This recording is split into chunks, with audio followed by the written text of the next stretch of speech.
Назаир Смедляев, активист крымско-татарского национального движения, своим личным примером показывает, как при помощи мирного протеста крымчане бойкотируют эти выборы. Сегодня 18 марта, день, когда крымские татары никуда не идут, не выбирают того, кто без спросу пришел в их дом, не выбирают того, кто похищал, убивал, того, кто незаконно арестовывает, пытает, допрашивает, незаконно судит. В России 18 марта прошли выборы президента. Голосование организовали в аннексированном Крыму. Официальный Киев, а также ряд международных организаций и многие страны мира не признали выборов на полуострове. Наблюдатели движения «Голос» зафиксировали почти 900 нарушений и более чем 70 регионах соседней России во время выборов президента. К нам поступило много сообщений о том, что сотрудники предприятий, различных бюджетных учреждений сталкиваются с давлением со стороны своих начальников, чтобы они обязательно приняли участие в выборах, отчитались, прикрепились к нужному избирательному участку рядом с работой, с учебой и так далее. И сейчас мы видим, как это проявляется на практике, то есть подвозят на автобусах, приходят какими-то группами голосовать сотрудники одних и тех же предприятий. И это является таким косвенным признаком того, что они не свободно участвуют в выборах. На выборах президента соседней России голосовали некоторые жители аннексированного Крыма. Официальный Киев, а также ряд международных организаций и многие страны мира не признали выборы на полуострове.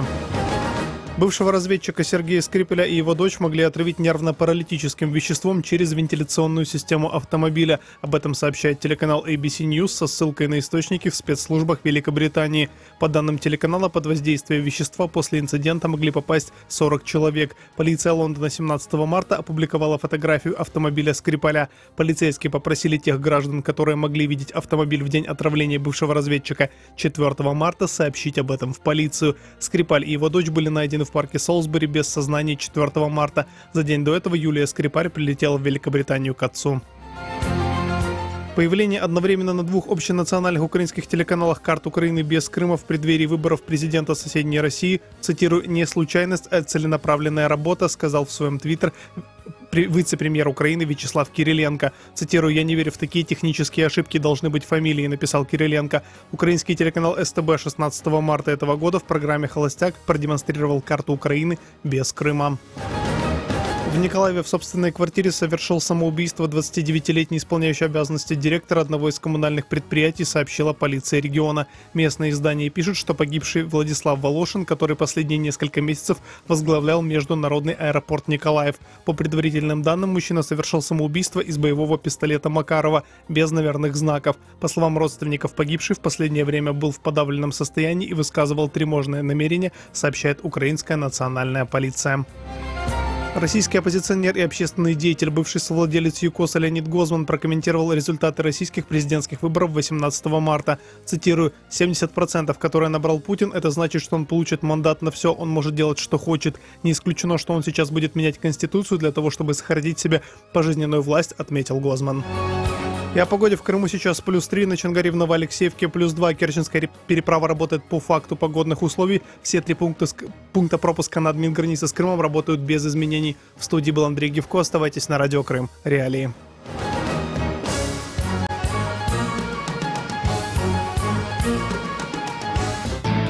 В эфире совместный проект «Радио Крым Реалии» и Первого канала Украинского радио. Слушайте ток-шоу «Радио Крым Реалии» на средних волнах на частоте 549 АМ. Каждый будний день в 8:35 и в 13:10. А также на 105,9 FM круглосуточно. Крымчане имеют право знать.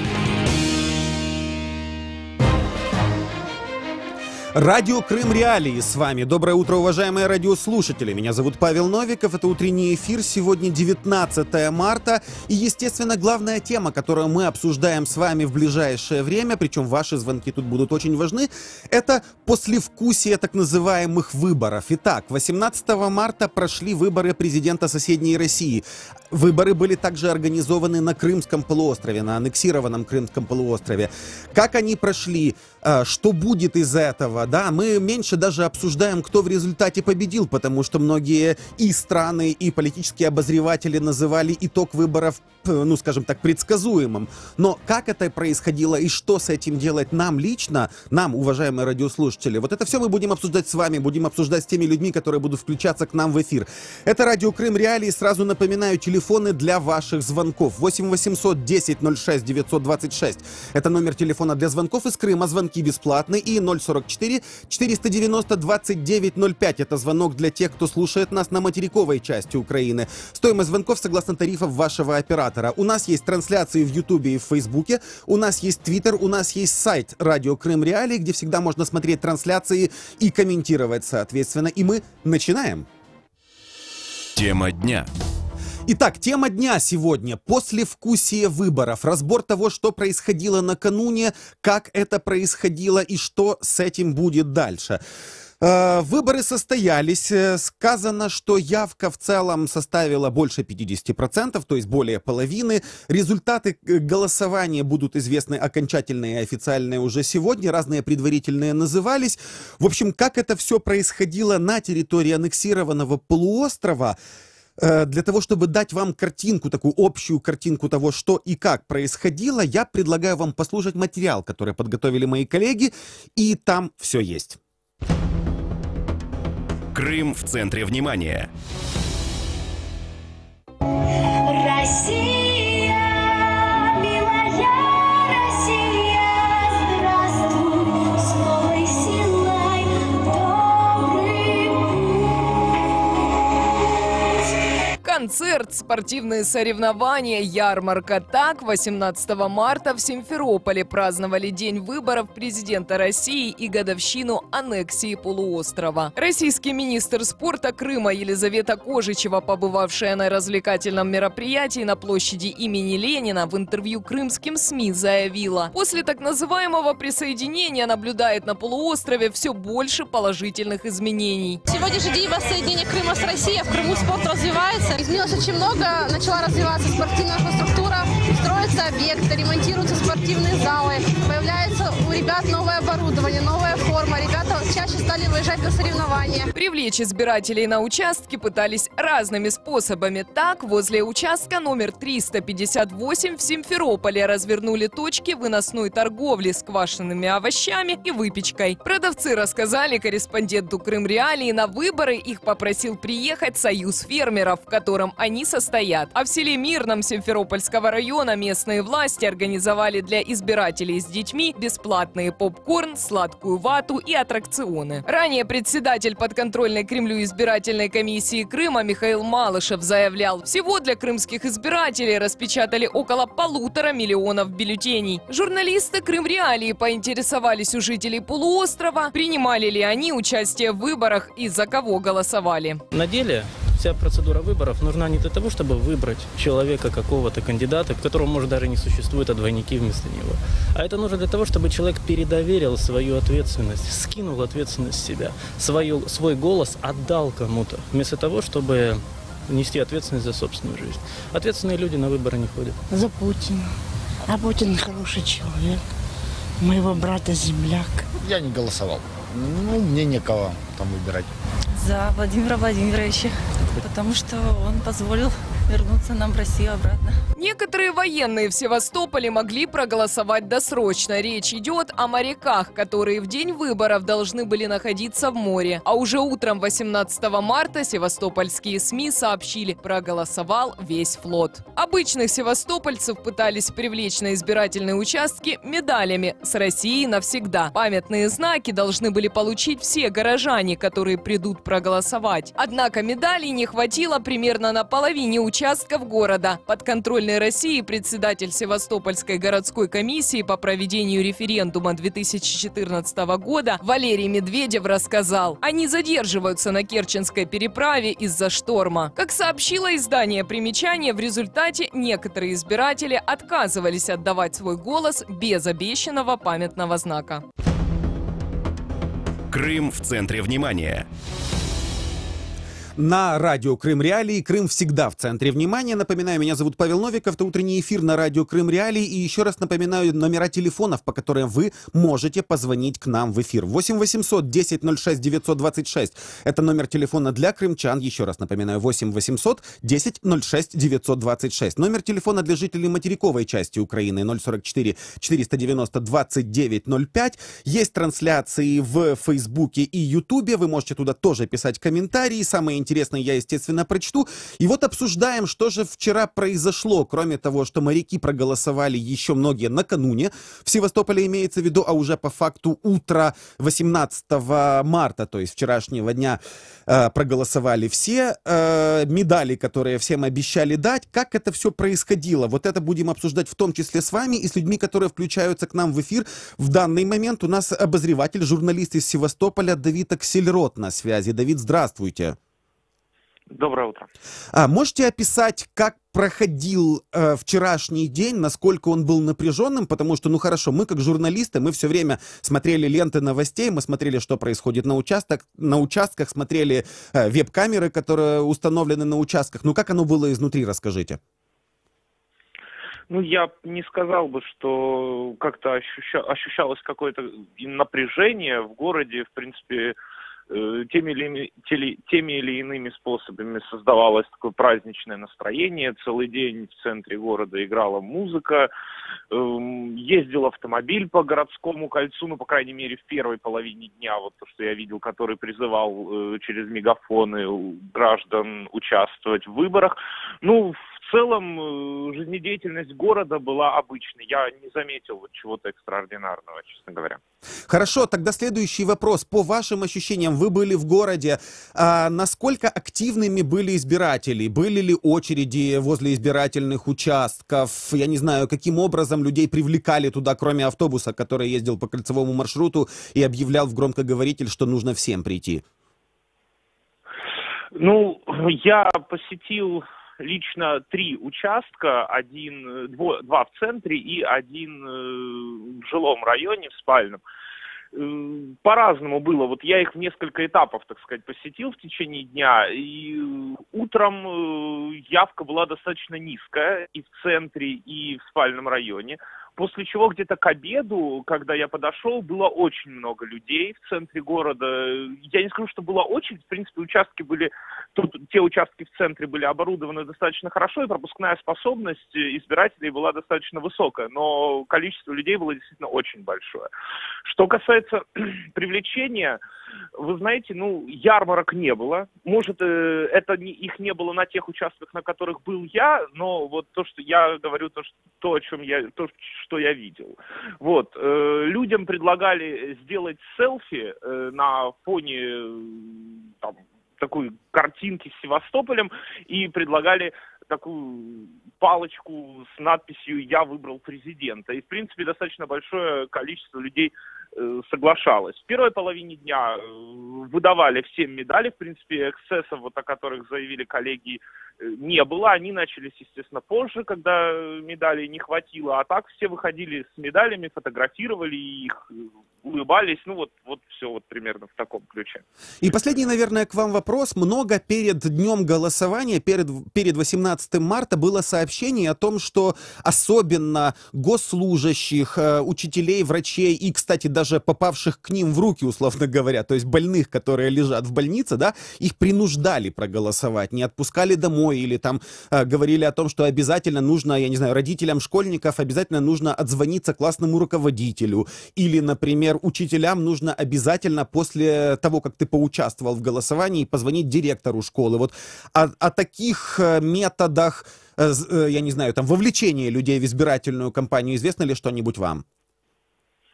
Ну, да, мне лично как бы какой-то такой инсайдерской информации не поступало, но я, в принципе, склонен доверять правозащитникам, которые публикуют подобные данные, но в то же время я вижу, что это не выходит за рамки вообще российского тренда, потому что в России происходит, ну вот если отследить, да, ситуацию до выборов, происходят, ну, такие же точно вещи, да, бюджетников, учителей, врачей, студентов в том числе привлекают на участки, в том числе и методом таким добровольно-принудительным.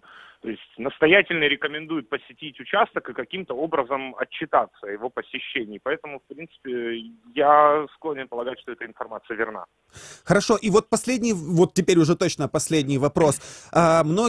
Некие политические обозреватели, некоторые, говорили, что сама по себе явка на выборы, ну то есть обеспечение более 70% явки или более 50% явки для каждого региона Российской Федерации по-своему, но отдельно для аннексированного Крымского полуострова обеспечение какой-то достаточно высокой явки, по крайней мере, в более чем 50%, это принципиальный вопрос, и если эту явку не создать, если эту явку не обеспечить, то могут, условно говоря, полететь головы руководителей местных администраций. Насколько этот приказ, я не знаю, это наставление было выполнено, по вашим ощущениям?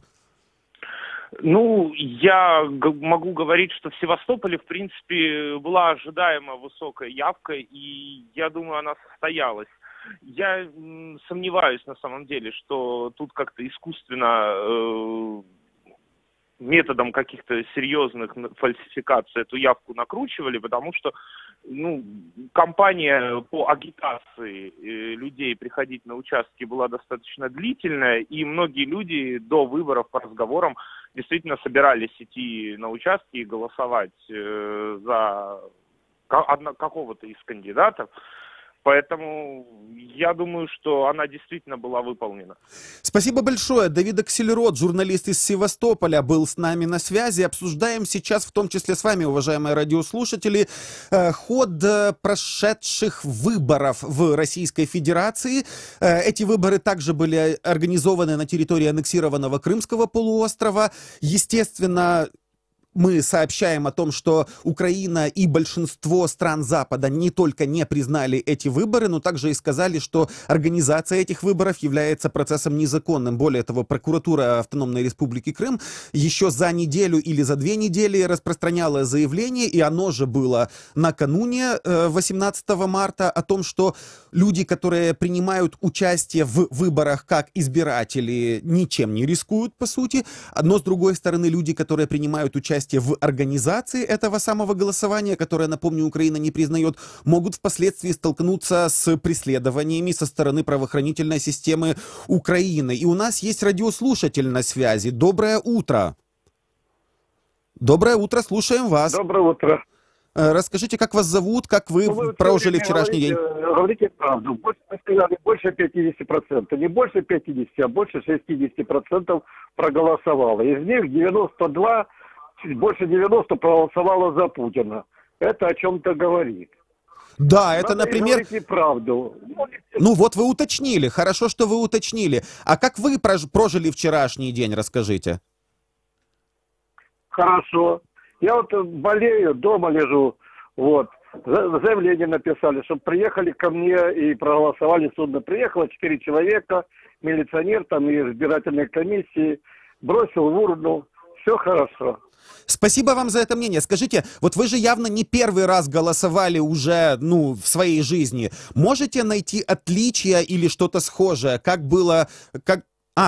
уже отключился слушатель, бросил трубку, извините. Ладно, тогда слушаем следующего нашего радиослушателя. Здравствуйте, это радио Крым Реалии, вы в эфире. Представьтесь. Слушайте меня, пожалуйста, в трубку. Да, отойдите от радиоприемника. Слушаем вас, вы в эфире. Да, доброго ранку. Я вам скажу, що насчет виборів. Я наблюдав за цими виборами, що чого. Кримські татари, де-то 0,5% пішло голосувати. Практично кримські татари не голосували на цьому референдумі, вони не пішли на ці вибори. А ви знаєте, я вам скажу, як будь-то гімном намазаний цей імператор, і всі побігли. Все, давай, Путин. Спасибо вам за ваше мнение, но я бы попросил наших радиослушателей воздерживаться от, скажем так, неприличной лексики в нашем эфире. Спасибо вам еще раз за ваше мнение. И у нас следующее телефонное включение. Атаман крымского казачества Сергей Акимов с нами на связи. Почему мы включаем этого человека? Ему перед выборами, еще в пятницу, то есть, получается, 3 дня назад, запретили проводить любые протесты и общественную деятельность. Сергей, здравствуйте. Добрый день. Скажите, вот Вы собирались проводить акции перед днем выборов. Почему, как вы считаете, вам запретили митинговать или проводить какие-то публичные протесты? Ну, а как вы думаете, кому это нужно перед выборами тем более? Власти вообще как бы они против всех любых протестов и всего остального, да, в принципе. А здесь выборы президента Российской Федерации. Естественно, хорошо или плохо, лучше постраховались, а и запретили, да и все. Самое простое решение, и нет проблемы никакой. Хорошо, а расскажите, пожалуйста, как вот по вашему ощущению прошел день голосования в воскресенье 18 марта? Что вы отметили важного для себя? Ну, вот смотрите, давайте начнем чуть-чуть позже, вот с сегодняшнего дня. Да, то, что первое я увидел после выборов, вот я сегодня приехал ребенка отвозить в школу, там был, естественно, выборный участок. Все завалено пустыми бутылками водки. Не знаю, отмечали или хорошо, или плохо, но полностью, как обычно, у нас... По крайней мере, праздновали, да? Ну да, конечно, как бы у нас очень много праздников, те, которые постоянно празднуют, работать зачем? Работать же людям не надо. Очень много, легче, когда люди не работают, тогда проблем никаких нету. Там кто-то напился, кто-то подрался, кого-то убили, знаете как. Ну, это система такая. А по поводу выборов я хочу сказать одно. То, что вчера, допустим, ну, естественно, явка была, скажем так, ну как, я не знаю, там по процентам, конечно, отношения. Знаю, что приходили люди, те, которые выбирают себе будущее, это те люди, которым за 65 лет уже, ну, как обычно, это же самый электорат, тот самый электорат, кому 65 лет, 70, 80 и 85. Я общался, я был на 5 участках, все равно я поехал, как бы прошелся, посмотрел, как это все дело, общался с людьми, это будет все в интернете. Говорил, первый вопрос у меня был такой, естественно, как вот перед этим я слушал, что выступали там люди, что все голосовали за Путина, естественно, потому что другой вариант какой? Больше никого ж не было. Кто реально что-то мог или что-то мог представить и предоставить. Те же люди, они 25 лет тому назад точно так же выдвигались, понимаете? То есть, скажем так, не было никакой конкуренции. Вот и все. То есть у нас страна, всем довольна получается, все хорошо и все замечательно. Вот. То есть, по-вашему, это получается такая консервация, да? Все голосуют за того человека, у которого нет альтернативы, и основной избиратель — это избиратель 50 плюс лет, или, как вы сказали, 65 и старше. То есть побольше, да, даже побольше, я вам хочу сказать. А знаете почему? Потому что им как бы уже ничего не надо, они выбирают свое будущее. Ну, или это дисциплинированные избиратели. Ну да, вариант какой? Им дома ли посидеть, знаете, или сходить в какое-то развлечение. Тем более у нас именно в Крыму, не знаю, как по всей России, но я думаю, это в Крыму только было. Бесплатный был транспорт, и люди даже не стеснялись говорить, а бесплатно же, мы проедемся, погуляем по городу, понимаете? Больше того, я знаю, что где-то по деревням, но сейчас буду собирать информацию, даже бесплатно давали булочки. Бабушки по 6 булочек себе взяли, как раз хватит на 6 лет, наверное, я так думаю, по одной булочке в год. Но я знаю одно, что буквально завтра, послезавтра они будут ходить по рынку и точно так же говорить, за сердце хвататься и говорить, ой, какие продукты дорогие, понимаете? Но тем не менее, поехать за бесплатной булочкой на бесплатном транспорте у них получилось. Естественно. Но вчера, я же говорю, вчера был очень хороший день, прям вообще замечательный, чуть ли я не знаю, как коммунизм назвать там или... вообще там замечательно, как фантастика, все бесплатно, все хорошо, даже у нас выступала дискотека «Авария» здесь в Симферополе на площади, поскакали там опять же люди, те же бабушки, и те же студенты и все остальные, знаете, которые как бы до будущего, они еще не понимают. Те уже ничего не нужно, а эти еще не понимают, вот и все. Ясно, спасибо большое. Сергей Акимов, оттаман крымского казачества, был с нами на связи, рассказал, как прошел вчерашний день для него, и рассказал, что основными избирателями были люди 65 и старше, многие из которых, по его словам, съездили за бесплатными булочками на бесплатном транспорте. У нас есть звонок из Крыма, насколько я понимаю. Доброе утро, слушаем вас, представьтесь. Доброе утро. Доброе, слушаем вас. Значит, это Владимир из Крыма, и тоже журналист. Значит, я хочу сравнить, как было раньше выборы и как теперь. Я помню советские времена, значит, выбирали одного человека, допустим, только, Верховный Совет. Значит, музыка, духовой оркестр, значит, ларьки работают, там это самое, вот. Было весело, интересно. Значит, вчера, конечно, духового оркестра не было, значит, ларьки не работали, никого не приманивали, как говорится, но люди шли с приподнятым настроением. Значит, вот... То есть в этом ключевое отличие, да? То есть ключевое отличие в том, что не было духового оркестра, но люди шли с приподнятым настроением. Продолжайте. По явке хочу сказать. Если при Украине, значит, мои сыновья, ну, сейчас им 50 и 48 лет, очень редко ходили, не верили. То вчера, вот и на референдуме семья была вся, и вчера вся, и также другие семьи, соседи. И дети, и внуки все были. Так что явка у нас в 2 раза выше была, чем при Украине. Ну, а то, что мы лидера своего, 92% по Севастополю, 92% с лишним по Крыму. Значит, наш лидер молодец. Все, я вас понял. Спасибо вам большое за звонок. И у нас следующее включение. Очень динамичный эфир. Спасибо, что подключаетесь. Заир Смедляев, активист крымско-татарского национального движения, с нами на связи. Здравствуйте, Заир. Один из наших слушателей, который звонил из Крыма, сказал, что максимум 0,5% крымских татар пошло на выборы. Вы согласны с такой оценкой? Ну, к сожалению, не максимум 0,5%, но в пределах 10% крымских татар приняло участие, не выше этого. Почему? Потому что есть работники бюджетных сфер, где очень жестко ставили эти условия. Под карандаш должна быть явка, отзвон, все эти вещи. Ну, тем не менее, надо отдать должное, что около 90% крымских татар поддержали вот те призывы не участвовать в этих выборах. Ну, в принципе, я хочу сказать, что не только крымские татары, но и крымские украинцы, и граждане других национальностей, активность не очень высокая была. Вот нам только что звонил человек, который сказал, что высокая активность, и даже при том, что в отличие от советских времен не было духового оркестра, я сейчас просто цитирую человека, который к нам позвонил, тем не менее люди шли на выборы с приподнятым настроением, и он сказал о 92%, которые проголосовали за, цитирую, нашего лидера. Вы говорите о том, что активность была не очень высокой. Вы считаете, что явку накручивали или там догоняли как-то, я не знаю, стимулировали? Ну, помимо вот всех тех этих репрессивных мер, да, обязаловки, всего остального, курсировали автобусы по массивам компактного проживания вместе с звукоусиливающей аппаратурой, крутили хайдарма, обещали подвезти на участок и обратно, там бесплатные бутерброды, наверное, и фронтовые 100 грамм были. Но видел я и другие автобусы, которые ездили с казаками от одного избирательного участка к другому под предлогом там пропаганды культуры.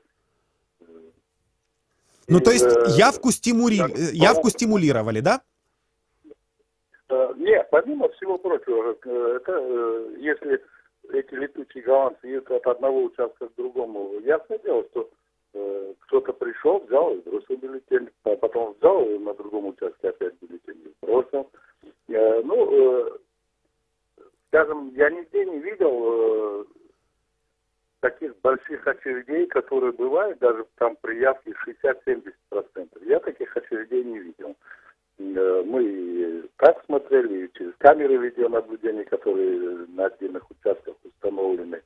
То есть, и вот там, где я была, на этих избирательных участках, явка была невысокой. Спасибо вам большое. Заир Смедляев, активист крымско-татарского национального движения, был с нами на связи. Напомню, это радио Крым Реалии. Меня зовут Павел Новиков. Обсуждаем вчерашний день, день выборов в Российской Федерации, которые также происходили на территории аннексированного Крымского полуострова. 8 800 10 06 926 номер телефона для звонков из Крыма. Мы услышимся через несколько секунд после выпуска новостей.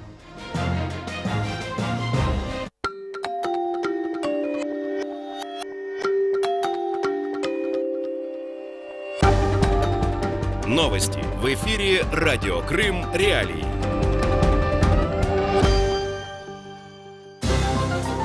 Доброе утро, в студии Андрей Гевков в этом выпуске.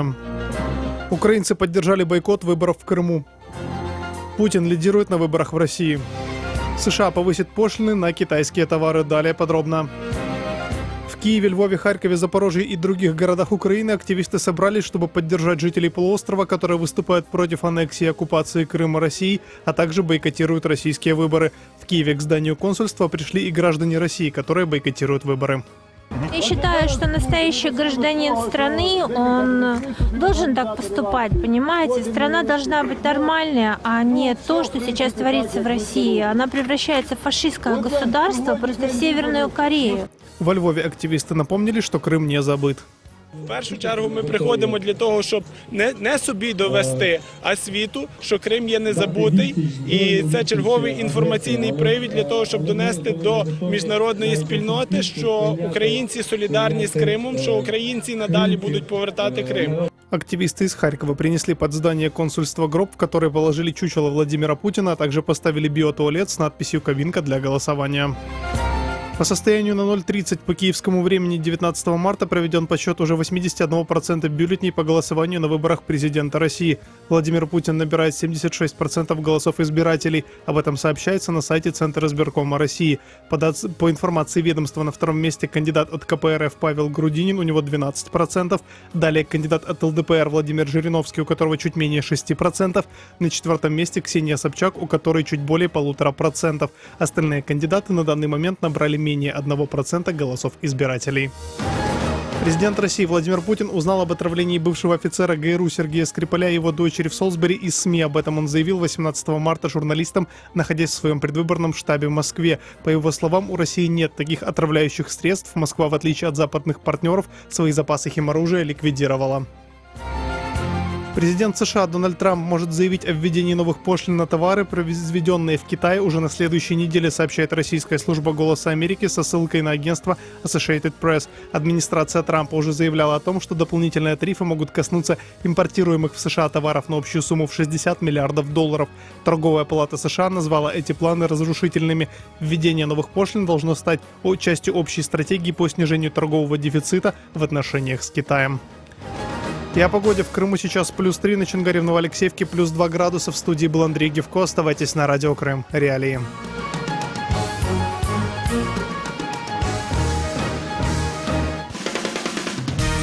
Слушайте ток-шоу «Радио Крым Реалии» на средних волнах на частоте 549 АМ. Каждый будний день в 8:35 и в 13:10. А также на 105,9 FM круглосуточно. Крымчане имеют право знать. Крымчане имеют право знать, крымчане имеют право разбираться в том, что происходит в их жизни. Крымчане имеют право звонить к нам в эфир по номеру 8 800 10 06 926 и высказывать свое мнение, высказываться о том, как прошел у них вчерашний день, как у вас прошел вчерашний день, что вы ждете от результатов этих выборов, что может измениться или наоборот вы ждете, что ничего не изменится в результате этих самых выборов, которые, напомню, Украиной не признаны в качестве легитимных и также не признаны многими другими странами. Более того, было предупреждение от прокуратуры Автономной Республики Крым, Украинской прокуратуры Автономной Республики Крым, о том, что избиратели, которые пошли на участок и проголосовали по любой причине, хоть по принуждению, хоть по зову сердца, хоть потому, что они проходили мимо избирательного участка, так вот им за это ничего не будет в любом случае по украинскому законодательству. Но те люди, которые принимали участие в организации избирательного процесса, могут впоследствии столкнуться с украинской правоохранительной системой, поскольку украинская власть, Украина не признает данные выборы и, соответственно, участие в организации этих так называемых выборов может караться в том числе уголовным сроком. Мы переходим к следующей нашей получасовке, пытаемся понять, что же с этим получится дальше. Как прошел день выборов, уже более или менее разобрались, теперь, соответственно, разбираемся, а что же будет с этим дальше. Поехали. Сюжет, который подготовили мои коллеги. Крым в центре внимания.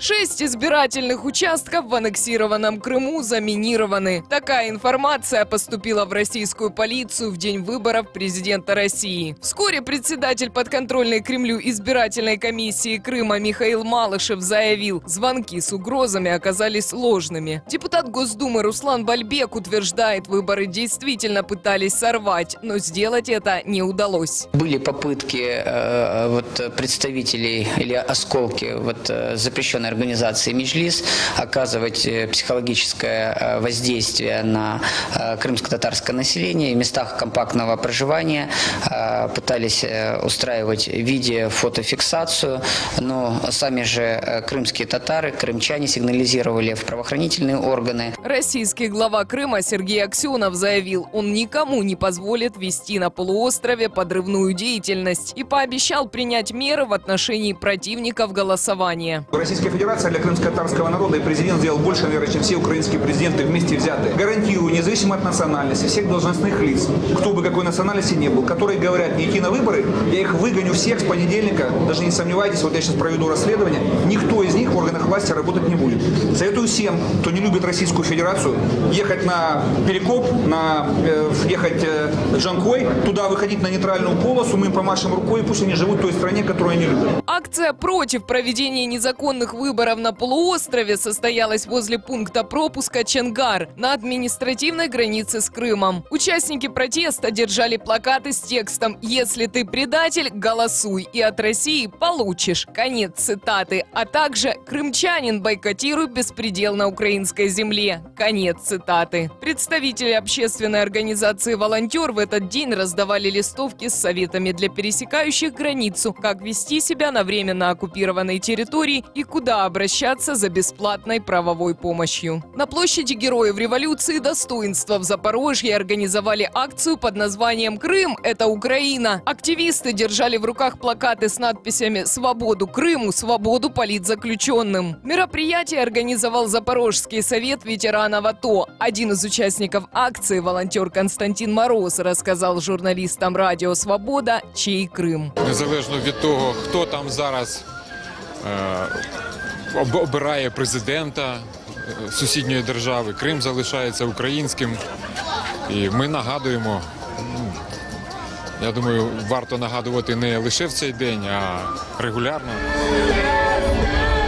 Кроме того, на материковой Украине прошли акции в Киеве, Одессе, Львове и Харькове. Протестовали против российских выборов на полуострове и в других странах. В частности, в Испании активисты организовали акцию протеста под зданием российского посольства. Сьогодні українці Мадрида, і не лише українці, разом з нами є наші іспанські колеги. І ми прийшли сюди з різних асоціацій, з різних об'єднань для того, щоб показати тим, хто прийшов увіковічнити свого тирана на престолі Путіна, щоб показати, що ми боремося, щоб нагадати їм другий раз, третій, 10-й, 100-й, 50-й. Крым – это Украина. Также акция протеста состоялась в Болгарии. Одна из участников митинга в соцсети сообщила, люди вышли на митинг, несмотря на дождь. Крым в центре внимания. Люди вышли на митинг, несмотря на дождь, а крымчане звонят нам по телефону 8 800 10 06 926, несмотря на раннее утро. Слушаем вас. Доброе утро, представьтесь. Здравствуйте, вы в эфире. Доброе утро, я звоню из Крыма. Да, прошу вас. Мне хочется сказать о таком факте. Вчера на выборы девушка работает в другом конце города. Для нее нашлась машина бюджетной организации. Ее повезли домой за паспортом, повезли на выборы, потом повезли обратно на работу через весь город. Вот это так обеспечивалась явка. Я вас понял, да, вы рассказали об интересном факте. Смотрите, вчера поздно вечером сенатор США Джон Маккейн написал у себя в соцсети, в Твиттере, что, цитирую сейчас, то, что Путину пришлось так стараться, чтобы привлечь голоса, показывает, что его притязание на власть — это бутафория. США остаются со всеми россиянами, жаждущими свободы. Так написал Джон Маккейн. Но вот у меня вопрос...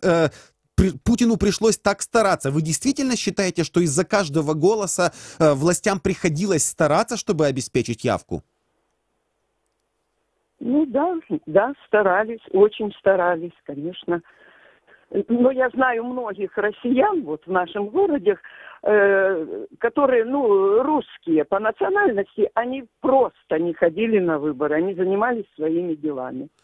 занимались своими делами. Кстати, а что на это повлияло, по вашему мнению? Активные предупреждения о том, что участие в этих выборах или там участие в подготовке этих выборов может потенциально быть опасным с точки зрения потом ответственности перед украинской правоохранительной системой или, ну, я не знаю, какие-то другие причины? Вообще они считают, что Крым – это Украина. Многие даже, русскоязычные. Я вас понял. Спасибо большое за ваш телефонный звонок. Напоминаю уважаемым радиослушателям, вы всегда можете позвонить к нам в эфир. Более того, для наших радиослушателей у нас точно приоритетный доступ в эфир. 8 800 10 06 926 это номер телефона для крымчан. Звонки сюда бесплатны. 044 490 2905 это номер телефона для звонков с материковой части Украины. Но здесь стоимость звонков согласно тарифов вашего оператора. И мы обсуждаем, а что же с этим будет? Что же будет с результатами выборов, которые, в том числе, напомню, были организованы на территории аннексированного Крымского полуострова? Николай Давидюк, украинский политолог, с нами сейчас на связи. Николай, здравствуйте. Доброго ранку. Скажите, пожалуйста, много раз предупреждали через все каналы информации о том, что участие в организации избирательного процесса на аннексированном Крымском полуострове может закончиться в том числе тюремным сроком. Говорили о том, что крымско-татарские активисты не признают так называемые выборы в оккупированном Крыму. Тем не менее, явка точно больше 50%, а говорят, что и больше 60%. Что с этим должна делать Україна? Дивіться, ми реально не знаємо, яка була насправді явка. Тому що я весь день спостерігав за веб-камерами, які були встановлені на дільницях. Сказати, що там була масова явка, не факт. Але якщо дивитися російські канали, НТВ, Росія-1, і Russia Today, то ці дільниці, на яких були порожні просто зали, вони вже демонструвалися зовсім по-іншому. На телебаченні була просто таке відчуття масовості. Цього не було на веб-камерах. Тому я насправді не знаю, якою була явка. І я не знаю реально, скільки проголосувало за Путіна. Чи є там цей туркменський результат, чи його немає. Україні зрозуміло, що потрібно зараз вибудувати єдину стратегію невизнання Путіна президентом і не надання йому легітимності. І до цього потрібно заохочувати західні країни. Через те, що Путін сьогодні вже в очах Заходу перетворився на такого собі Саддама Хусейна, Муаммара Каддафі, який всередині своєї країни намагається закручувати гайки.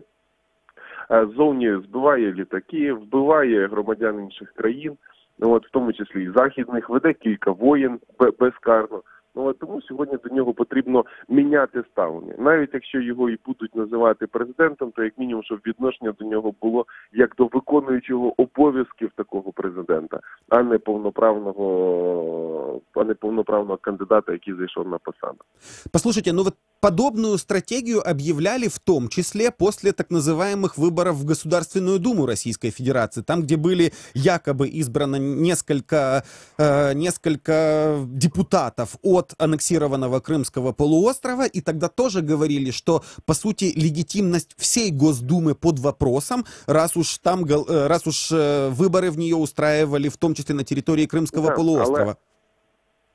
Але ситуація трошки інша. Світ не визнав виключно тих депутатів і сенаторів, які обиралися саме на цій території. Тобто їх було 4, 4 депутати, 4 сенатори. Тобто вони не змогли, скажімо так, цей вірус, інфекція голосування на незаконних територіях, на окупованих територіях не заразила всю Думу. І не визнали тільки 4. Це був перший прецедент, але він стався, і це дуже важливо. З виборами президента все ж таки потрібно розширювати на весь інститут президентства, через те, що Путін все ж таки провів вибори на цих територіях і потрібно ставити під сумнів всю легітимність. Більш того, ми ж пам'ятаємо, що він вже кілька разів до цього озвучив, що день голосування проведе в Криму. Він цього не зробив. Тобто є певні причини, що вселяють в ньому самому страх того, що Крим може стати поперек горла. Більш того, ми пам'ятаємо, що Путін вже в медіа буквально за тиждень почав розкачувати таку інформацію, що, мовляв, якщо в Криму голосування буде краще, ніж на референдумі, Більша кількість голосів це буде теж легітимізацією Криму як території, приєднаної до території Росії, що насправді є великим абсурдом. Через те, що Крим не підтвердив плани його окупації, більш того, Крим стане все-таки початком його кінця. Тим не менше, для України надзвичайно складний момент, дипломатичний, це переконувати весь світ в невизнанні цих виборів як таких. Саме через те, что они были проведены на чужих оккупованных территориях. То есть основной тезис, который сейчас вы предлагаете для Украины, не признание легитимности независимо от того, какого, хотя мы понимаем, какого избранного президента Российской Федерации. Я вас попрошу остаться на линии. Я напомню нашим радиослушателям, Николай Давидюк, украинский политолог, сейчас с нами на связи. А мы услышим комментарий российского общественника Ильи Большедворова и потом, соответственно, обсудим. Давайте послушаем. Все зависит от того, какой результат покажет выбор. Если явка будет достаточно высокой, там в целом 80% обещал нам, да, если, я думаю, к этому показателю удастся крымским властям прийти к результату, то я думаю, что все как было, так и останется. Но в случае, если явку не смогут достаточно обеспечить, или достаточно негативно были настроены очень многие участники к выборам, потому что, просто надоело людям безобразие, которое вокруг происходит. Поэтому могут быть какие-то кадровые перестановки, с этим еще что-то. Ну, а так, если народ голосует, значит, доволен. Если народ голосует, значит доволен. Да, так считает российский общественник Илья Большедворов. А я напомню нашим радиослушателям, во-первых, вы можете звонить нам по номеру 8 800 10 06 926 из Крыма или 044 490 29 05. Это звонок для тех, кто пытается пробраться к нам в эфир с территории материковой части Украины. Николай Давидюк с нами на связи. Как вы считаете, от того, что вряд ли получится, по крайней мере, даже там визуально 70% явка, или подтвердить, не подтвердить тот же результат, который был на так называемом референдуме 2014 года. Могут ли после этих выборов наступить перестановки, раз уж люди не выполнили задачу? Я думаю, що реально явка була десь 40-50%, але що насправді для демократичної країни було б нормально, але не для Росії. Де ми бачимо, наприклад, Кавказ, де просто там змушували людей, Крим, де там теж працювали технології, взагалі по більшості Росії, це все трималося виключно на адміністративному ресурсі. Так Путін буде вживати заходів до тих, хто надзвичайно розслаблено себе вів і не гарантував йому там потрібну явку, ніхто не гарантував ту формулу виборів, про яку вони домовились до цього. Більш того, що формула була 70-70, Путін побачив, що явки не буде, вони вже практично в останній день підтягували голоси за нього, тобто там 60-75. Так він буде міняти певні кадри, але найбільше питання все ж таки залишається, хто буде прем'єр-міністром. Путін вчора, коли приїздив до штабу, сказав, що це питання в нього нагальне, але він буде вирішувати його уже в статусі новообраного президента після інаугурації. Тому ми не знаємо, кого він поставить прем'єр-міністром. Зрозуміло, що буде зміна губернаторів. Не всі виконали свої плани, тим не менше, все ж таки він теж захоче перезагрузити свою команду. Ми бачили, що частково він це робив протягом останніх 2 років, практично там з приходу війни, тобто вже було видно, що там частина російських еліт міняється. Але я думаю, що це вводом нового терміну, а він буде намагатися саме дещо омолодити склад своїх управлінців. Але з іншої сторони треба теж дивитись на якість. Якщо омолодження буде відбуватися за рахунок охоронців, як ми це знаємо, що інколи губернатор він любить відправляти своїх бодігардів, то зрозуміло, що якість такої державної політики буде страждати. Качество такой государственной политики будет страдать. Я вам процитирую Карла Бильдта, который написал у себя в Твиттере, цитирую: «Удивляюсь видео из России о выборных фальсификациях, вбрасывание бюллетеней в урны. Нужно ли это Путину вдобавок ко всему?» Знак вопроса. Напомню, это Карл Бильдт, который был премьер-министром Швеции. И это он написал вчера у себя в Твиттере. 21:43 время публикации. Как вы считаете, вбрасывание бюллетеней при, по сути, безальтернативном голосовании, зачем это было? Насправді це страх от саме місцевих виконавців перед тим, що вони не зможуть гарантувати Путіну той результат, за який підписалися. Перше, друге, вкидування говорить про те, що немає того шаленого баснословного рейтингу Путіна в Росії. Перше, що вони боялися явку, друге, що вони боялися, це те, що король голий.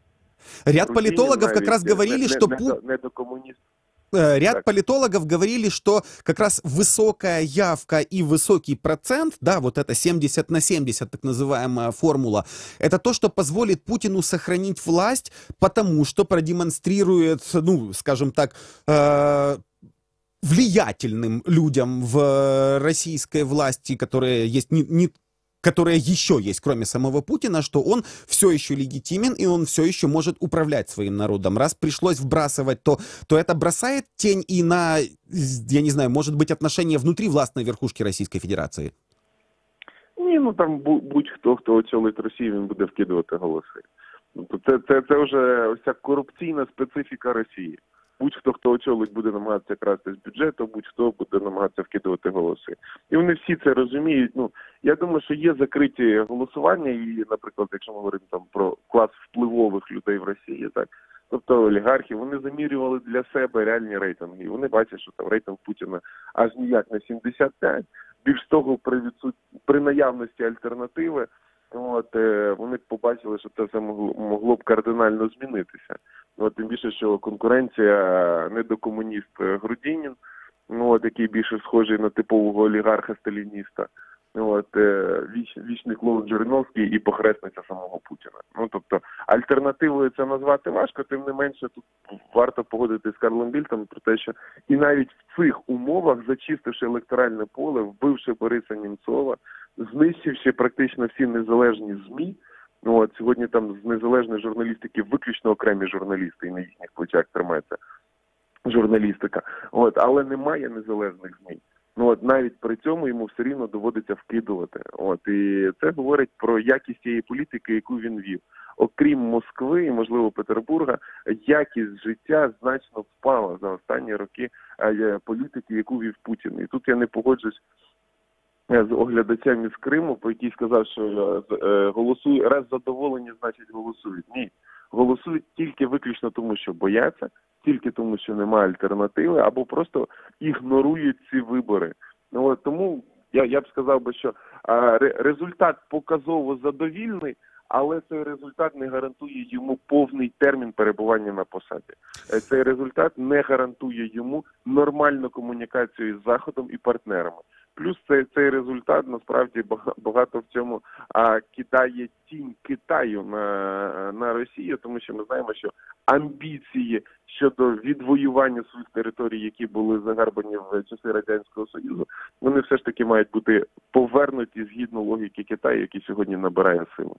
Николай Давидюк с нами на связи. Я прошу вас остаться еще на линии. У нас есть еще один комментарий про российского активиста из Крыма Ленура Усманова.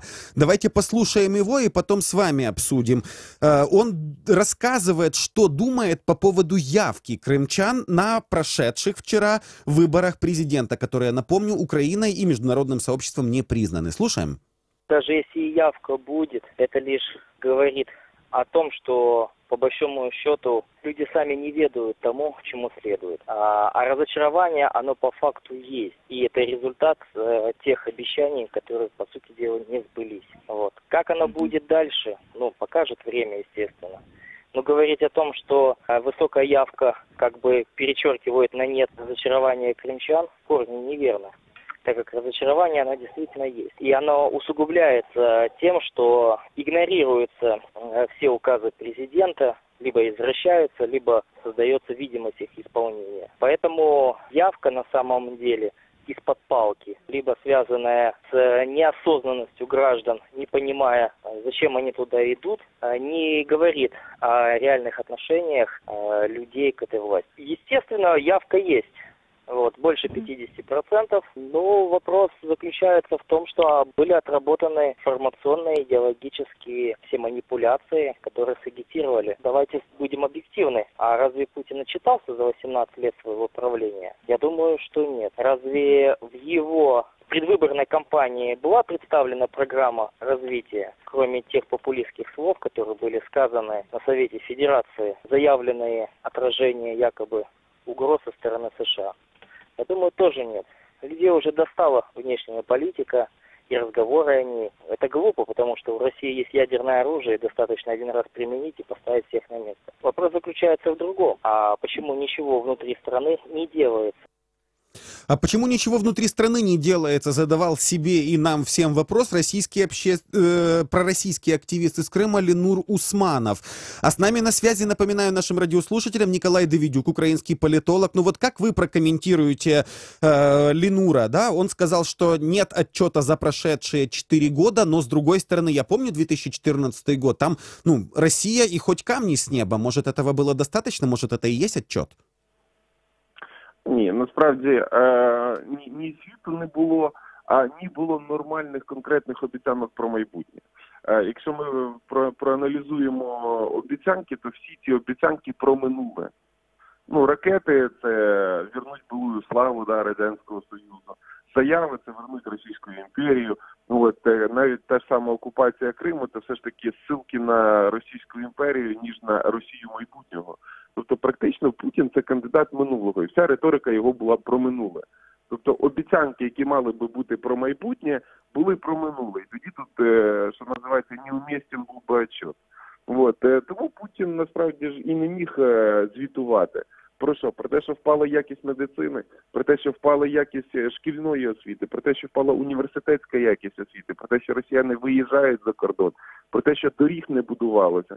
До Путіна в рік здавалося більше 8 тисяч кілометрів доріг, зараз менше 2 тисяч, і це при тому 2,5. І це при тому, що Путін ініціював такі проекти, як там Олімпіада, чемпіонат світу по футболу, от, інші речі. От, але по кількісних показниках і по відсоткових показниках Путін програє навіть Єльцинській Росії. Хоча всі говорять, що період все ж таки Єльцина був найтяжчий, тому що це був трансформаційний перехідний період від Радянського Союзу на ринкову економіку. От, а Путін мав найвищі ціни на газ. Крім скрипок Ролдугіна, нічого зроблено не було. Крім його персональних офшорів, крім збагачення олігархів, от, крім ось цього Челсі преславутого, вони нічого не збудували.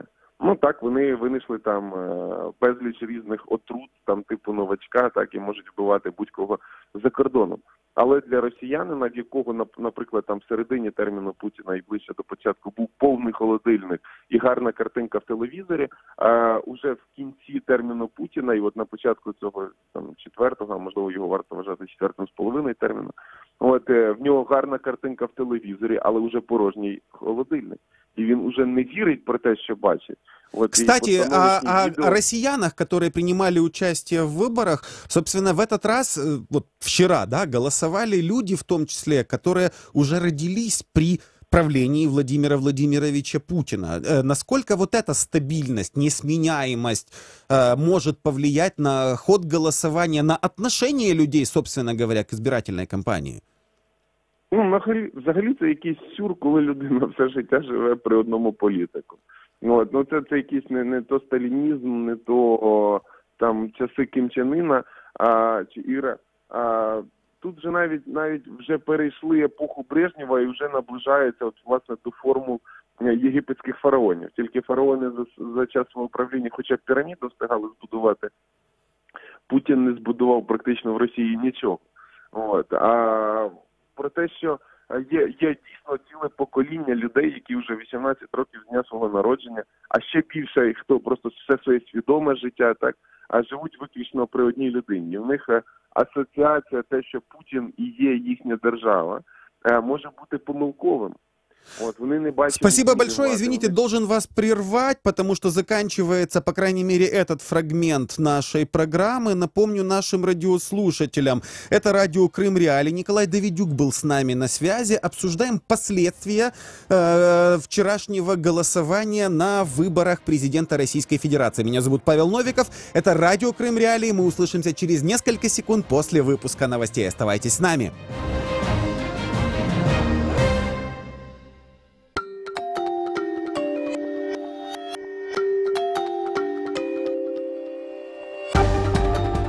Новости в эфире «Радио Крым. Реалии».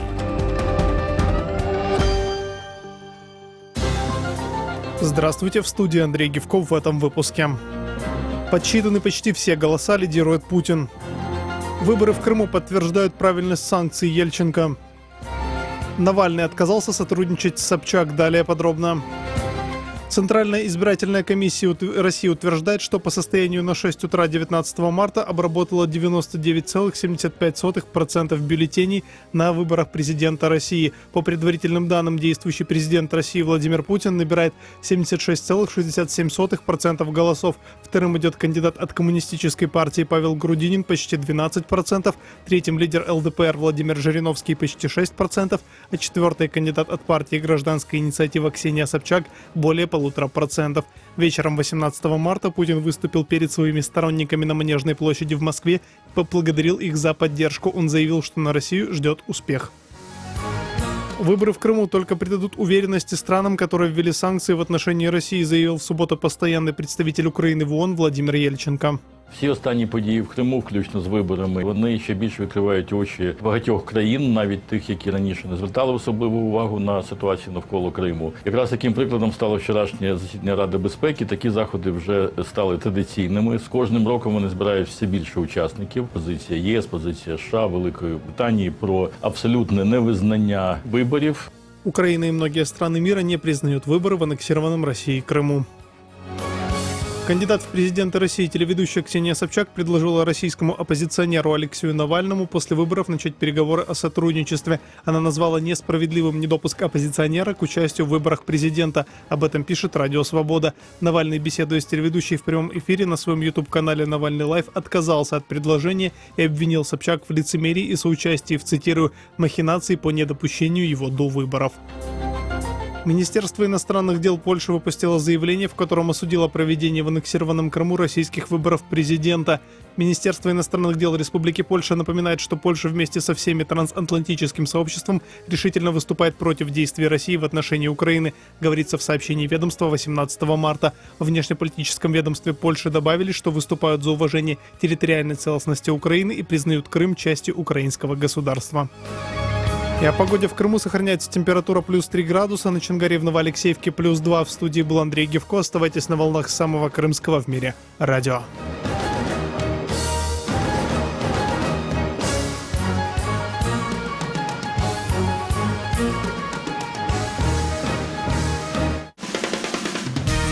Слушайте ток-шоу «Радио Крым. Реалии» на средних волнах на частоте 549 АМ. Каждый будний день в 8:35 и в 13:10. А также на 105,9 FM круглосуточно. Крымчане имеют право знать.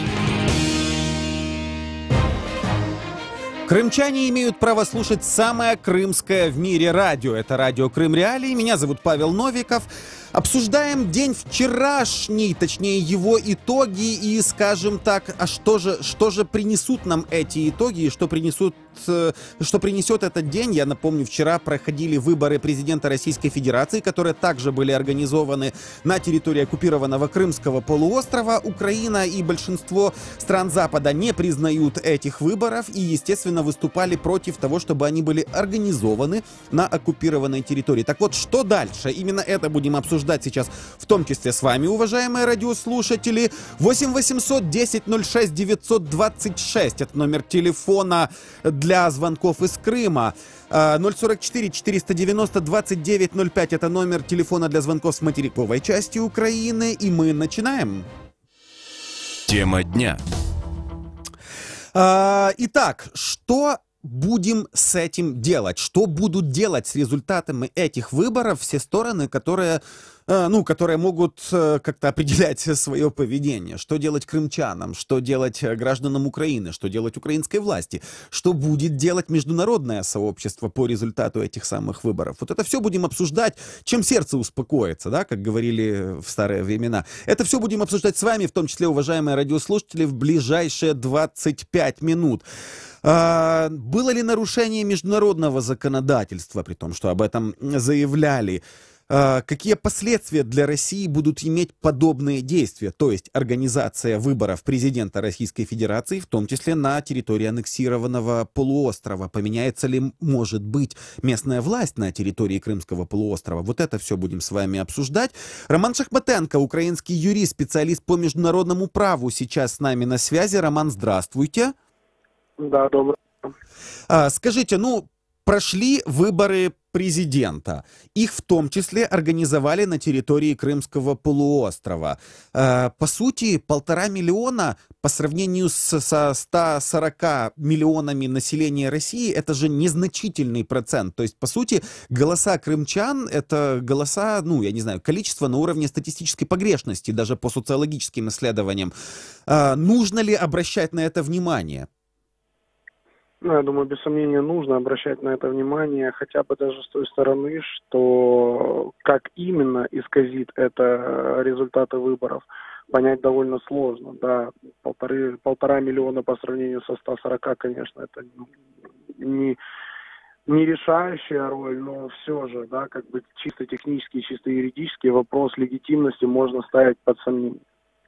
Вопрос легитимности можно ставить под сомнение. Но, кстати, если во время прошедших выборов в Государственную Думу Российской Федерации международное сообщество поставило под сомнение только тех депутатов и сенаторов, которые были выбраны от Крыма, хотя тогда уже был вопрос, а легитимна ли вся остальная Госдума, раз при ее избрании использовались нелегитимные голоса, то сейчас у нас, один избранный, нелегитимность его на 0,5% все-таки сложно как-то понять с точки зрения международного права. Как будут действовать ведущие страны Запада? На самом деле вопрос довольно сложный. Почему? Потому что, беспрецедентный, да, по факту. Нужно рассматривать более не в юридической плоскости, а в политической. Расширят ли санкции, да, в дальнейшем? Каким образом это повлияет на отношения двухсторонние России со своими партнерами и с государствами? И насколько это повлияет на торговлю? Насколько какие-то страны введут дополнительные санкции в виде эмбарго и так далее? Я думаю, что на данном этапе, если наблюдать за поведением Путина, в принципе, да, то уже дальше некуда, да, по факту. Недавние скандалы с отравлениями на территории Великобритании, когда Путин просто с улыбкой и со смехом говорит, мне как-то все равно, говорит, что там происходит, и в чем вы меня обвиняете. Поэтому, до какого уровня дойдет цинизм и сколько это будет терпеть международная общественность, покажет время. Ясно. Я вас перебью, извините, я вас перебью, потому что у нас останьтесь, пожалуйста, на линии, у нас важный приоритет — это наши радиослушатели. 8 800 10 06 926 — это номер, по которому вы нам звоните. Здравствуйте, слушаем вас. Здравствуйте, вы меня слушаете? Да, мы слушаем вас. Представьтесь. Я слушаю вас. Я из Крыма. Я хотела бы знать, я смотрела Крым.ру, я думала, действительно, радиостанция крымская и российская. Вы какие-то пророссийские товарищи. Дело в том, что в Крыму выборы состоялись, так как они состоялись. И, знаете, есть такая пословица, собака лает, караван идет. Вам все равно не удастся, мы все равно на правильном пути. И Путин наш президент, и будет им президентом. Большинство за было Путина. Это показали выборы, результаты выборов. 90%. Вы меня можете в эфир не включать. Я вижу вашу позицию. Что вы сделаете с этим? Ничего. Вы ничего не... Против лома нет приема, товарищи. Караван лает. Собака лает, караван идет. Спасибо вам за ваше мнение. Вы, конечно же, были в эфире, вас послушали все радиослушатели и, скажем так, слушатели и зрители в интернете. Напомню, у нас есть трансляция в Ютубе и Фейсбуке. Роман Шахматенко с нами на связи, украинский юрист, специалист по международному праву. Как вы прокомментируете это мнение, что слушательница четко сказала, против лома нет приема, против ядерной державы Российская Федерация, не очень есть прием у мира, или есть? Приемы есть всегда, вопрос времени. Вопрос, насколько хватит у лома ресурса держаться ломом. Даже ломы не вечные. Если лом постоянно гнуть, то рано или поздно он согнется. По крайней мере, это мое субъективное убеждение. Вопрос в том, насколько его хватит. Да, на данном этапе как бы чувствуют за собой силу, чувствуют за собой какое-то положение, поэтому спокойно, абсолютно устраивают выборы. Мало того, что в Крыму, еще и в годовщину аннексии. Вот, еще и как бы там вроде бы как Путин собирался именно в Крыму голосовать и так далее, и так далее. То есть сделали это фишкой этих выборов. Ну, кстати, здесь была очень занимательная нумерология, как мы говорили в одном из эфиров. Смотрите, 2018 год, 18 марта, 18 лет уже Путин у власти. Да, 18 миллиардов выборов потрачено, 18 миллиардов рублей потрачено на выборы президента, ну и так далее. Много-много-много разных связок с числом 18. Да, и еще одна, что впервые идут люди, которым 18 лет и которые уже родились при Путине. Вот вся вот такая занимательная нумерология и прочий символизм, он как-то помог, как вам кажется, в организации этих выборов?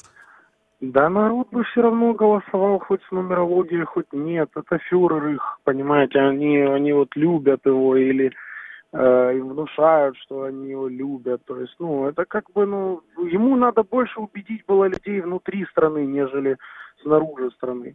Поэтому так много говорилось о наблюдателях внешних, что приедут, будут смотреть. Хотя там, часть не аккредитовали, огромную часть наблюдателей, да, там и так далее. Вот, поэтому, то есть важно было убедить людей внутри страны. Спасибо большое. Роман Шахматенко, украинский юрист и специалист по международному праву, был с нами на связи. И у нас сразу следующее включение. Евгения Горюнова, крымский политолог, доцент Таврического национального университета имени Вернадского, с нами на связи. Евгения, здравствуйте. Доброе утро. Ну и вот ваши впечатления, что будет с результатами этих выборов, которые, напомню, в том числе произошли и проходили и на территории аннексированного Крымского полуострова. Наша слушательница сказала, что, смотрите, вы можете все что угодно говорить, но против лома нет приема. Действительно ли нет приема? Вы знаете, судя вот по тем данным, которые на сегодня, на данный момент, есть, что действительно победа просто ошеломительная, особенно в сравнении с 2013 годом, я имею в виду победа Путина, да, то есть он там набрал примерно процентов на 13-14 больше, чем было в 2012 году в Крыму. Вообще это просто феерический успех, более 90%. Это и предполагалось, естественно. Вот меня немножко смущает, конечно, явка на выборах именно в Крыму, потому что мне казалось, что смогут дотянуть до более высокого процента, а она примерно там такая же, как и была на последних президентских выборах украинских, да, когда пришло около 63%. В принципе, явка такая же, думаю, что она уже больше не будет. Там плюс-минус долю процента, безусловно, по Крыму около 63%, по Севастополю чуть больше, но Севастополь так и шел на 2% больше обгоняв. В то время как по России явка, конечно, значительно выше на выборы, не значительно, а несколько выше. Мне казалось, что все-таки в Крыму сделают явку хотя бы процентов 70, может быть 75, учитывая тот огромный ресурс, который был задействован. Потому что если смотреть, что в этом году творилось в предвыборной кампании в Крыму, имеется в виду, как активно был задействован административный ресурс, то, конечно, должно было прийти гораздо больше людей. Но все-таки смотрите, Евгения, простите, да. Вы сказали, что рассчитывали или там предполагали, что явку дотянут. А вот как еще можно было дотянуть, если нам только по ходу нашего эфира рассказали, что были и автобусы, которые бесплатно позвонили, где-то раздавали булочки, активно там, я не знаю, вовлекали электорат старше 60 и так далее, и так далее. Из чего еще можно было натянуть? Я помню, опять же, в предвыборный период вот так называемая юнармия, которая там потом какие-то активные выдвижения якобы от молодежи Путина. То есть, казалось бы, все сделано, но где еще можно было дотянуть? Наверное, все-таки не все было сделано, потому что предварительно ВЦИОМ давал явку где-то в районе 80%, а в Одессе получилось гораздо меньше. То есть, наверное, была недоработочка.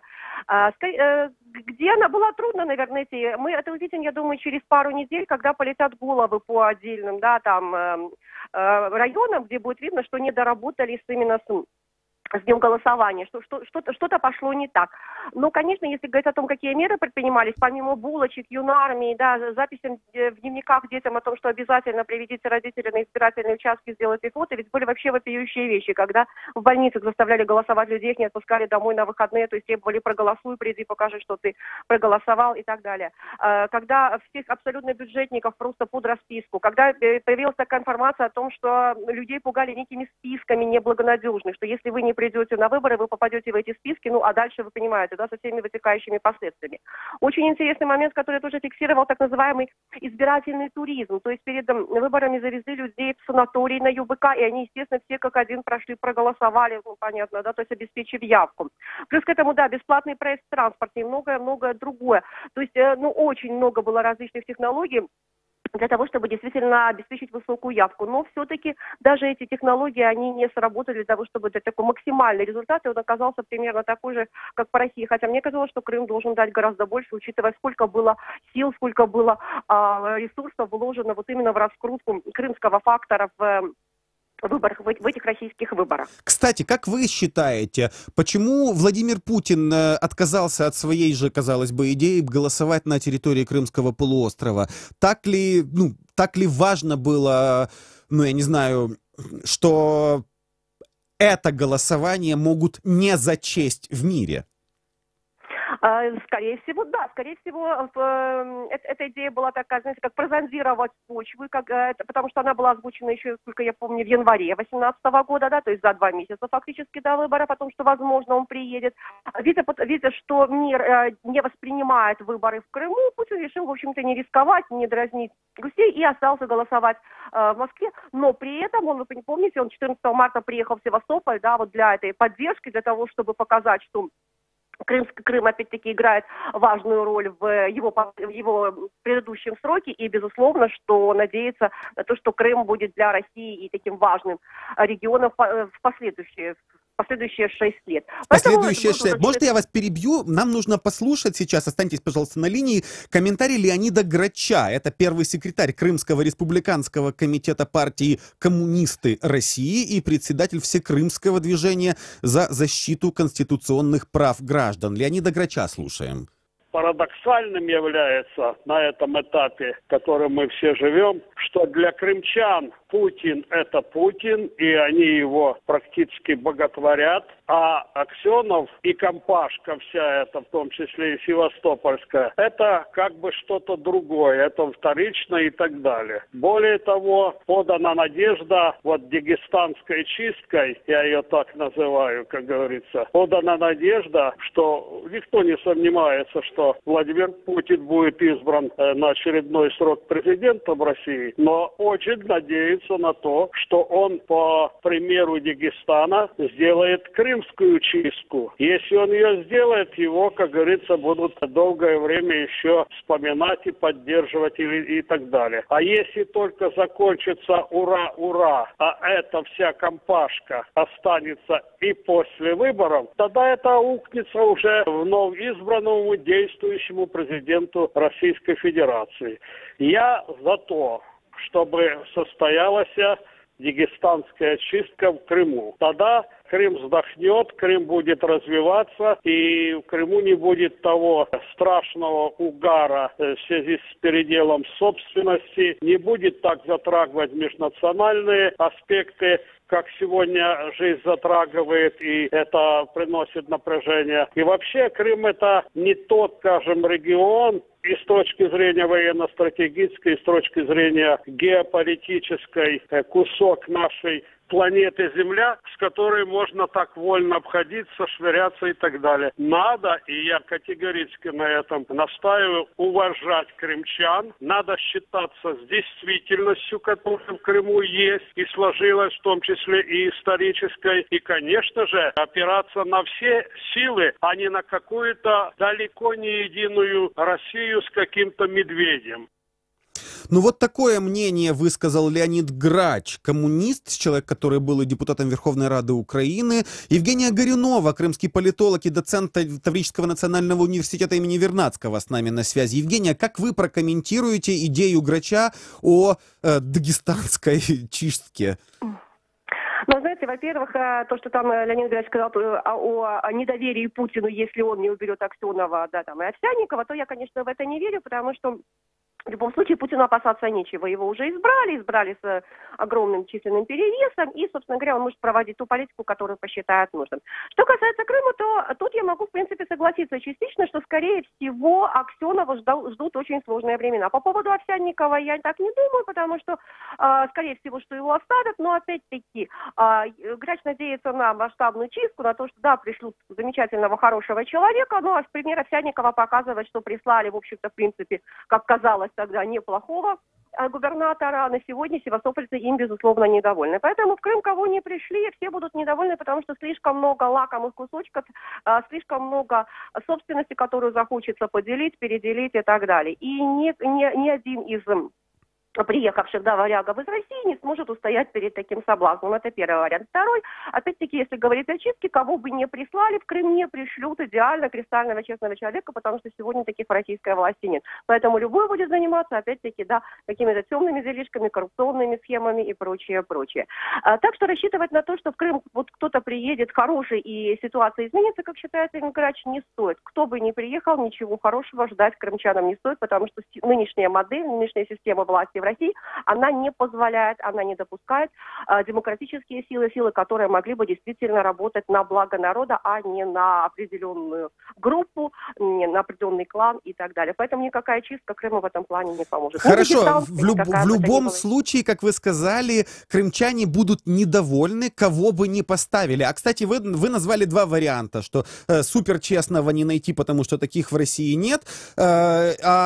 Собственно, нет ли третьего варианта, что вот этот опыт, я не знаю, наследие Украины. Украинцы по сути своей всегда недовольны властью. Вот это недовольство местной властью, оно может быть такой частью, я не знаю, менталитета? Вполне возможно, да, что это как раз играет роль украинский фактор вечного недовольства, да, властью. Хотя в России тоже, опять-таки, если мы посмотрим на Россию, там ведь тоже местные власти недовольны. Там вот есть хороший Путин и плохие бояре. Это традиционная такая система, наверное, характерная для постсоветского пространства, можно там каких-то там российских имперских традиций, если мы вспомним 19-е, начало 20 века. Поэтому здесь, наверное, украинский формат, я не думаю, что является таким уж доминирующим. Единственное, что крымчане более явно выражают свое недовольство местной властью, чем, допустим, в других регионах России. И вот это, конечно, украинское наследие. Только я думаю, что в позитивном смысле оно играет свою роль для крымчан, потому что они не молчат, потому что они говорят о том, что их не устраивает. Но, безусловно, возможно, они бы сказали о том, что их не устраивает и центральное руководство России. Просто здесь гораздо страшнее говорить о том, что тебе не нравится Путин, тебе не нравится Медведев, тебе не нравится там кто бы то ни было еще, чем критиковать Аксенова. Вот так как критиковать Аксенова можно, потому что это разрешается, а критиковать Путина это уже чревато последствиями. А, кстати, вот критиковать Аксенова можно, критиковать Путина нельзя. Но критикуя Аксенова, крымчане же все равно ничего не меняют, потому что Аксенов остается. То есть это не кажется ли вам, что это просто такой легальный канал сброса, я не знаю, недовольства, который все равно ни к чему не приведет? Собака лает, караван идет. Совершенно верно. Это нормальная российская технология, опять-таки, для того, чтобы весь негатив населения, да, опустить на местный уровень, на местные власти, которые все делают не так, потому что барин наверху, он же не знает, что происходит здесь внизу.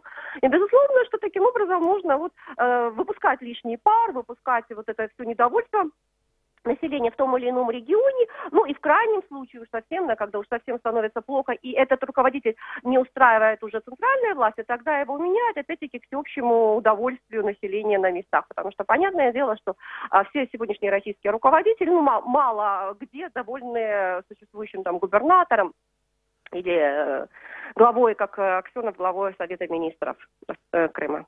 Радио Крым Реалии. С вами Евгения Горюнова. У нас на связи. Евгения, останьтесь, пожалуйста, еще на линии на несколько минут. Напоминаю, что обсуждаем мы сейчас, в том числе с вами, уважаемые радиослушатели, последствия вчерашнего дня выборов. Выборы прошли на территории Российской Федерации, выборы президента.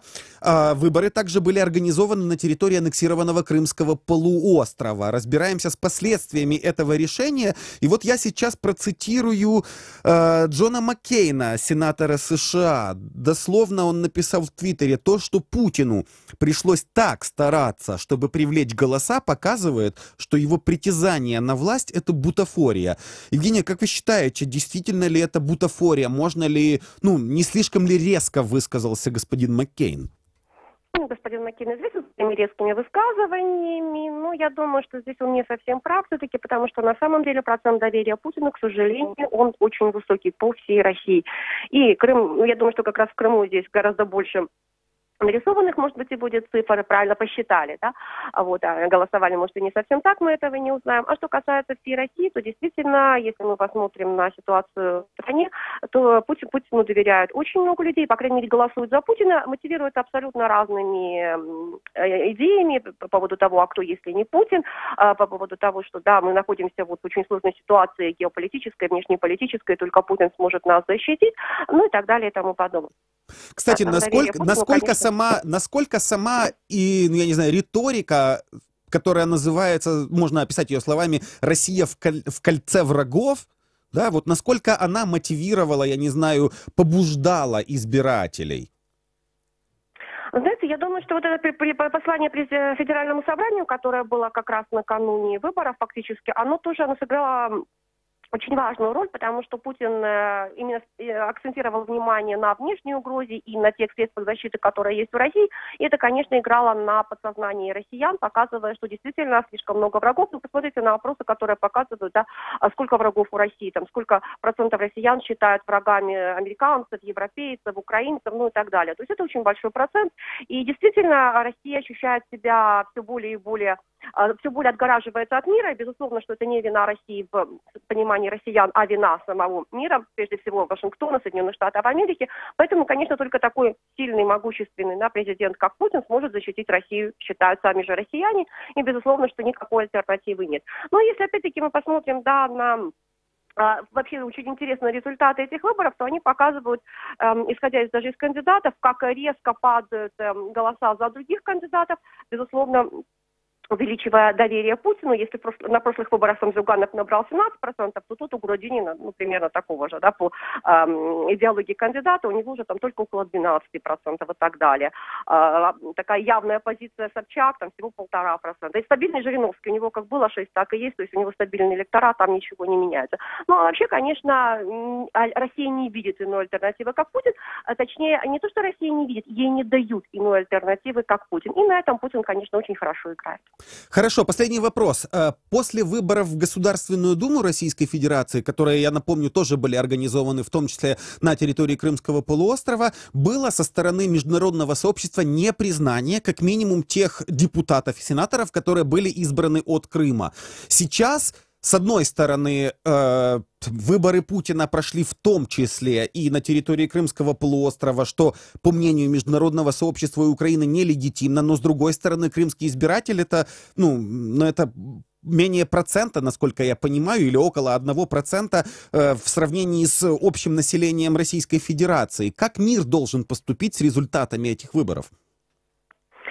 О том, как должен поступить, я вам не могу сказать. Хорошо, по вашему мнению, как бы вы рекомендовали? Да.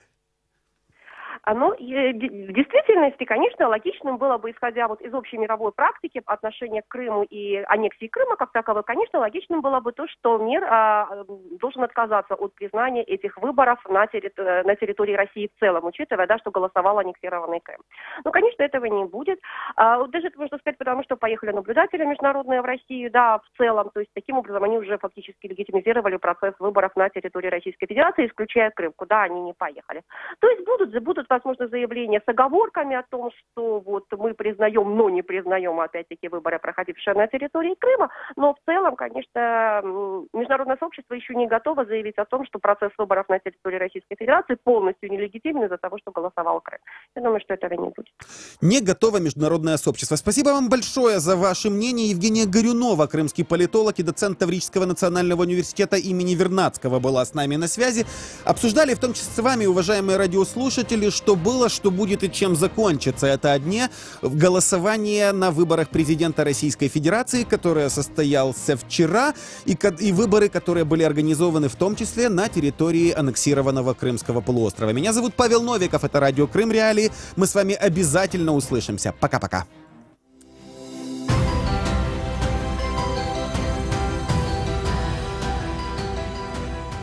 Ищите сайт Крым Реалии в интернете, наши страницы в Facebook, Twitter и ВКонтакте, наши видео и фильмы на YouTube-канале Крым Реалии.